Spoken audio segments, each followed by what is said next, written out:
Bonjour les enfants, c'est papa. Mon mur est un asile psychiatrique à ciel ouvert et ma salle d'attente est toujours bondée. Bienvenue à la clinique les enfants. Aujourd'hui, avant de commencer, on va mettre en lumière deux concepts importants qui aujourd'hui sont en clash dans notre environnement. L'activisme et la politique. L'activiste et l'homme politique. L'activiste vomit ses frustrations. L'activiste, dans ses actions, vomit ses frustrations, gueule ses colères. Le politique avale ses frustrations, avale ses couleuvres et contient sa colère. L'activiste agit de manière passionnée. Le politique agit de manière raisonnable. Il y a une différence fondamentale entre un homme politique et un activiste. Et le pire, c'est quand un homme politique a pour conseiller des activistes ou un activiste. Parce qu'un activiste n'a pas le format psychologique d'un homme politique.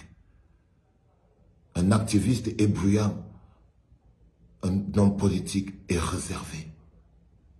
Un activiste pense au présent. L'homme politique construit l'avenir. Un activiste agit pour l'instant précis, sur une situation bien précise. L'homme politique planifie. Vous comprenez bien ce que je dis? Qu'est-ce qu'il y a, Samuel? Mais qu'est-ce qu'il y a, frère? Je sais que tu es là. T'as pas bien dormi. Il n'a pas bien dormi. Oh, il n'a pas bien... T'as pas bien dormi de quoi? Le lit était dur. Et si le lit était dur, on n'est pas à l'hôtel, frère. Tu n'entends pas tous les loups qui sont en train de hurler autour de la clinique, là. Tu ne les entends pas. Ils ont même envie de casser la clinique parce que tu es ici. Tu sais pourquoi ils sont fâchés, non? Je sais. Bah oui. Bah oui.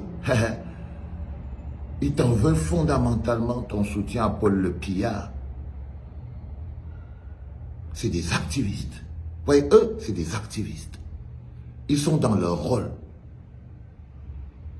Un activiste agit de manière prévisible. Parce que ce qui serait prévisible, c'est que tout le monde se lève et dit, comme tu avais soutenu Paul Le Pillard, alors c'est tout à fait normal qu'il te boycotte. Ça, c'est le cerveau normal de l'activiste. Mais l'homme politique qui a un message à envoyer pour les générations à venir va dire, tu as droit à ton opinion. Et le respect qu'un homme politique doit à un autre homme politique, parce que c'est ce que tu es, Samuel, tu es un homme politique. Le respect qu'un homme politique doit à un autre homme politique, c'est de lui respecter, c'est de lui donner le droit d'avoir une opinion politique, fût-elle contraire. Ça s'appelle le respect. Donc en ce moment précis, tu es dans cet engrenage. C'est pour ça que les loups qui sont dehors, purs activistes, veulent te massacrer et ils ne comprennent pas pourquoi tu peux faire une photo avec Armand Noutak, qui lui est un homme politique